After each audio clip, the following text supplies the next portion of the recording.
Yooyaa shamaa akkam jirtu nagaaf jaalli waaqayyo bakka jirtan hundatti isiniif haa baay'atu. Kun boonsaa addisuu guuteetti. YouTube channel kanaaf haaraa taatan subscribe gochuudhaan maatii keenyatti dabalamaa. Viidiyoon yerootti gadhiisnu dafanii akka isin gaaniif mallattoo beelee banaa gochuus hin dagatinaa. Gara dhimma keenyaatti dabarra. Gidduun kun gidduu itti dhalachuu gooftaa keenya Yesuus Kiristoos itti yaadannudha. Ittis kabajnudha. Ayyaaneffannaa addaati. Ayyaanota keessaas ayyaana baay'ee namatti toludha.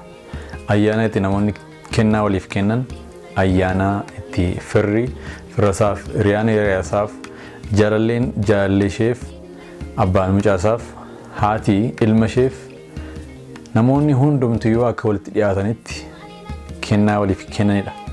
Kun kan inni bakka bu'uu fi gooftaan keenya Yesuus Kiristoos kennaa ta'ee gara biyya lafaa dhufuusaatiif jireenya kan nuuf kenname, nuuf cubbuutti dabarfamee kan laatame, du'atti dabarfamee kan laatame, inni tokkicha biyya lafaa fayyisuudhaaf gara keenya dhufedha. Waaqayyo akkas tokkicha ilma isaa amma kennuufitti biyya lafaa jaallate. Kun immoo isatti kan amanu hundinuu jireenya bara baraa haa qabaatuuf malee haa baduuf miti jedha. Egaan hundumti keenya jireenya bara baraa akka qabaannuuf Waaqayyo tokkicha ilma isaa hamma kennuufitti amma nuuf kennutti nu jaallatee jira jechuudha. Galanni Waaqayyo gooftaa macaatiif haa ta'u. Kennaa keenya isa ta'e Yesuus Kiristoos waan arganneef, ijoollee Kiristoos jedhamnee waamamneef, warra isa simatan jedhamnee waan waamamneef nuti carra qabootadha. Egaan uffata irraa jireenyi hin caalaa jedha sagaleen Waaqayyo. Jireenya amma jiraachaa jiru caalaa immoo jireenya bara baraa hin caala. Egaan jireenya bara baraa karaa Kiristoos Iyesuusiin arganna. Namoonni karaa Kiristoos Iyesuus jireenya bara baraa argatan gammadaa, baga gammaddanii jireenya kanatti boqodhaatii jiraadhaa. Egaan kennaa nuuf kenname kana beekuun keenya kaayyoo keenya isa nuti itti dhalannee fi jireenya isaa uffatarra uffachuu caalu, jireenya amma nyaachuurra caalu, dhuguurra caalu caalaatti hiika qaba. Isa nuti har'a itti dadhabnee baanee buunee gallee itti dafqinee amaanee barii baanee galgala gallee itti dadhabnu kuni jireenya isaa bara baraaf nuuf kenname caaluu hin danda'u. Sagaleen Waaqayyoo isin warri isin maqaan keessan galmee jireenya bara baraa irratti caafamuu isaatti gammadaa jedha. Egaan uffata uffannee nyaannee dhugnee waan baay'ee argannee gammaduu caalaatti jireenya bara baraa argachuu keenya beekuu keenya caalaa wanti nama gammachiisu tokko illee hin jiraatu. Egaan gooftaan keenya Yesuus Kiristoos Isaayyaas boqonnaa 53 irratti waa'ee keenyaaf ni tuffatame, waa'ee keenyaaf hirreebame, waa'ee keenyaaf ulfina dhabee, waa'ee keenyaaf dhiphina guddaa argee, waa'ee keenyaaf namni isa tuffate, waa'ee keenyaaf itti tuffanee jedha.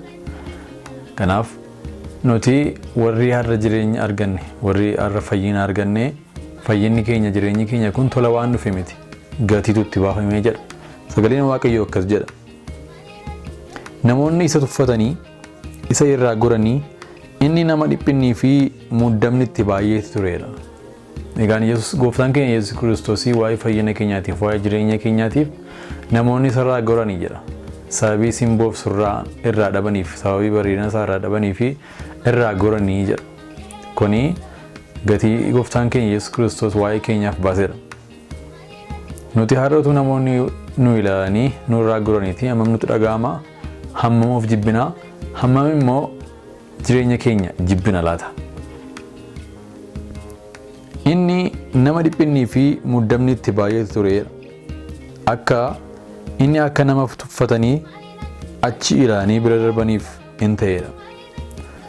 Utuu har'a nuti tuffatamee namoonni nu achi nu ilaalanii nu bira darbaniiti waan nutti dhaga'amu beenna. Gooftaan keenya Yesuus Kiristoos garuu utuu hamma kana namni dhiphinni itti baay'atu, qurumni itti baay'atu, namni isarraa goru, namni isa jibbu, utuu itti tufanii, utuu jibbamu, hamma kana dhiphinni itti baay'atee waa'ee fayyina keenyaa fannoo qaraanee irratti nuuf raawwate. Egaan ayyaana kana sababeeffachuudhaaf waa'ee fayyina keenyaa maaltu nutti dhaga'ama? Hammam akka jireenyi keenya fayyaa ta'e, hammam akka jireenyi keenya Kiristoositti qabatee jiru yeroo itti of ilaalu nuuf haa ta'u. Ayyaanni Waaqayyoo nuuf haa baay'atu. Kana caalaatti gooftaan keenya Yesuus Kiristoos warra jireenya jireenya irraa hafaa qabaatan akka nuti barbaanna akka nuti qabaannu barbaada waan ta'eef jireenya keenya ilaallu ofii keenyas intimeesii waaqayyoo wajjin qabnu jabeessinu sinin jechuun barbaada. Sagaleen waaqayyoo Yohaannis boqonnaa 10:10 irratti akkas jedha. Ilmi namaa jireenya irraa hafaa akka qabaataniif dhufeera jedha. Egaan Kiristoos Yesuus kan inni biyya lafaa dhufee kennaa ta'ee nuuf kenname jireenya irraa hafaa akka qabaannu fedha. Jireenya irraa hafaa karaa Kiristoos Yesuus nuuf kenname nuuf haa baay'atu. Bakka jirtan hundumaatti ayyaanni waaqayyoo isiniif haa baay'atu. Nagaa waaqayyootiin deddeebi'aa. Eebbifamaas.